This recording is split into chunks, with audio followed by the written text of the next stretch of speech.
Donald Trump Jr., the eldest son of the U.S. president, was in direct communication with WikiLeaks in the crucial final stages of the 2016 presidential election. A new leak of private correspondence from inside the Trump circle reveals the younger Trump exchanged direct messages with the WikiLeaks account on Twitter between the 20th of September and the 12th of October 2016. Copies of the correspondence were handed to congressional investigators by Trump Jr.'s lawyers and subsequently obtained by The Atlantic magazine. The communication occurred at a highly sensitive moment for both the Trump presidential campaign and for WikiLeaks, just weeks before Election Day and at the height of WikiLeaks' publication of emails belonging to senior Democratic figures at the instigation, U.S. intelligence agencies allege, of the Russian government. The most politically explosive communication between the two parties, according to The Atlantic, came on and after the 12th of October 2016. "Hey Donald, great to see you and your dad talking about our publications," the WikiLeaks account, at WikiLeaks, said to Don Jr. 2 days after his father had proclaimed at a campaign rally, "I love WikiLeaks, strongly suggest your dad tweets this link if he mentions us. There's many great stories the press are missing and we're sure some of your followers sick will find it," the message continued.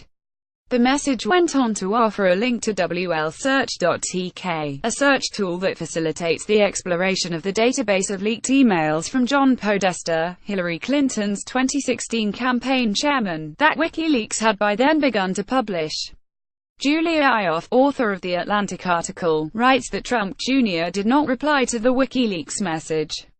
But 2 days later, on the 14th of October, he did tweet that same link to WLSearch.tk, encouraging those who have the time to read about all the corruption and hypocrisy exposed by the WikiLeaks emails. Donald Trump Jr. At Donald Trump Jr. For those who have the time to read about all the corruption and hypocrisy, all the WikiLeaks emails are right here. https://t.cosg9rcs October 14, 2016. The Guardian contacted WikiLeaks, which referred to a Twitter post by the group's founder, Julian Assange. He suggested that The Atlantic had selectively edited the messages. Julian Assange small diamond at Julian Assange full text of alleged DMs with context provides a different reading, unsurprisingly. https://t.codwikhoop74 November 14, 2017. Assange also wrote that the messages from WikiLeaks, including ones urging Trump Jr. to release his father's tax returns through the organization, showed its chutzpah. A lawyer for Trump Jr. told The Atlantic, "We can say with confidence that we have no concerns about these documents and any questions raised about them have been easily answered in the appropriate forum." On Monday evening, Trump Jr. tweeted what he said were copies of the entire chain of messages with at WikiLeaks. The first contact from WikiLeaks was made on the 20th of September 2016, the magazine reports. In it, the Open Information website informed Trump Jr. that a new political action committee called Putin-Trump was about to launch. Trump Jr. replied the following morning off the record, "I don't know who that is, but I'll ask around." According to leaked information obtained by The Atlantic, Trump Jr. shared the news that WikiLeaks had been in touch with him with several members of the inner campaign team.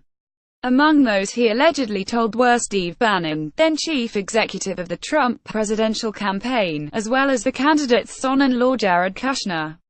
On the 3rd of October there was a further exchange through Twitter in which WikiLeaks encouraged the Trump team to publicize a comment by Clinton about wanting to just drone the head of WikiLeaks, Julian Assange. "Already did that earlier today," Trump Jr. replied, according to The Atlantic. Soon after, the businessman sent a second DM to WikiLeaks asking to know more about an upcoming leak from WikiLeaks that had been teased by Roger Stone, the Trump-supporting political agitator. According to The Atlantic, the information flow continued until as late as July this year, although after the 12th of October 2016 it was entirely in one direction. After that date, the younger Trump did not respond to any approaches. Beyond that point, the leak becomes more revealing about WikiLeaks and its maverick founder Assange, holed up in the Ecuadorian embassy in London where he has lived since 2012, than about the circle of the U.S. president. The most revelatory detail in that regard dates back to the 21st of October 2016 when the WikiLeaks account, presumably controlled by Assange himself, though the identity of the correspondent is unknown, contacted Don Jr. urging him to allow WikiLeaks to publish his father's tax returns. WikiLeaks suggested the move would be positive as it would undermine suggestions that the organization was in the pocket of the Kremlin. If we publish the tax returns, it will dramatically improve the perception of our impartiality, WikiLeaks says. That means the vast amount of stuff that we are publishing on Clinton will have much higher impact, because it won't be perceived as coming from a pro-Trump, pro-Russia source. On Election Day itself, the 8th of November, WikiLeaks contacted Don Jr. to make the extraordinary suggestion that should his father lose the contest, as was then widely expected, he should refuse to concede the race and instead turn a spotlight on the media for rigging the result. Even more bizarrely, WikiLeaks wrote again in December, by which time Donald Trump Sr. was the president and waiting, to ask for support in Assange's legal battles against the governments of Sweden, the UK and Australia. It would be real easy and helpful for your dad to suggest that Australia appoint Assange ambassador to DC.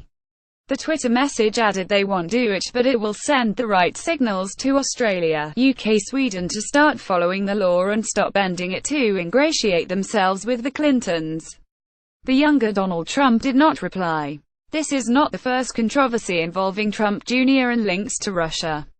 In June 2016 he met a Russian lawyer, Natalia Veselnitskaya, in what was presented to him as part of a Russian government effort to aid his father's campaign by providing information that could be used against Hillary Clinton.